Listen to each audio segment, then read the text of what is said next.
Going ahead, let's see what are the modalities or the processes involved in the nomination of a candidate. First and foremost, what is the eligibility for a candidate to be nominated? He should be minimum 25 years of age. A particular political party can contest that specific candidate, who is then allowed to use the party symbol, if any. Every party is recognized by a unique symbol. For example, Congress is recognized by the hand, or BJP is recognized by the lotus.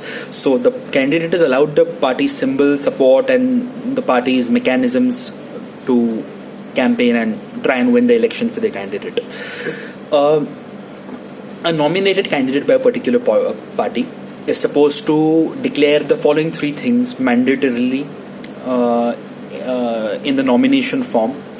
Is supposed to, apart from it, he's also supposed to pay a particular security deposit, which he gets back only if he's gotten more than 1/6 of the total percentage of votes. So what are the three things a candidate has to declare in the nomination form to the Election Commission? 1. Any serious and pending criminal cases against him. 2. Details of assets and liabilities on his name and his immediate family's name, like his wife, children or parents, etc. And 3, a person has to declare his educational qualifications. What do you mean by assets and liabilities? Any properties in your name, or liabilities, any big loans against your name, and so on. So what are the three things? A person who's been nominated by a party to stand for them in the election has to declare to the Election Commission in the nomination form. 1. Serious pending criminal cases in his name. 2. Details of assets and liabilities. And 3. The educational qualifications of the candidate. Before going ahead, let's talk about electoral competition. Many people look at elections or politics as a very dirty thing, primarily because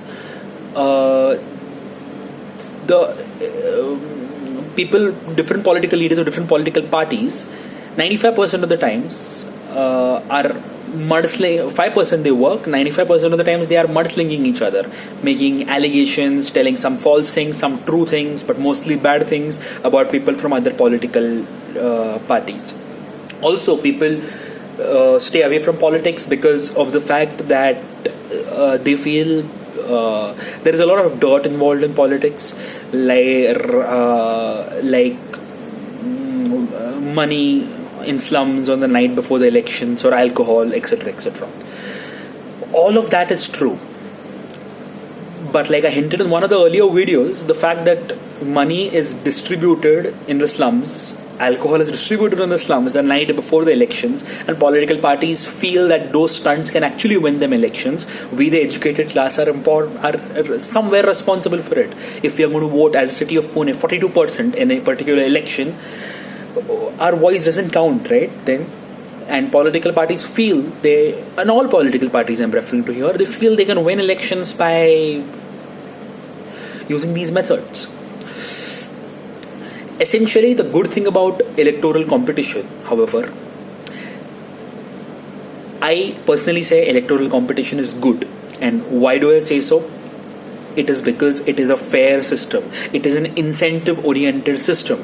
If a particular candidate or if a particular party performs, raises the issues that people want them to raise, does quality, visible work, the chances of them getting re-elected after 5 years are very, very high. And if a candidate or a party has done precious little apart from dividing people, they get booted out 5 years later. So it's a performance-oriented system. Every candidate, every party somewhere knows what they need to do to win an election. And typically, based on their actions in the 5 years, for the next 5 years, the voters either punish you or reward you. It's a very fair system, and it's very, very difficult to take the voters for a ride. Even if you do manage it once, it's very, very difficult to take them for a ride for the second time with the same sets of promises.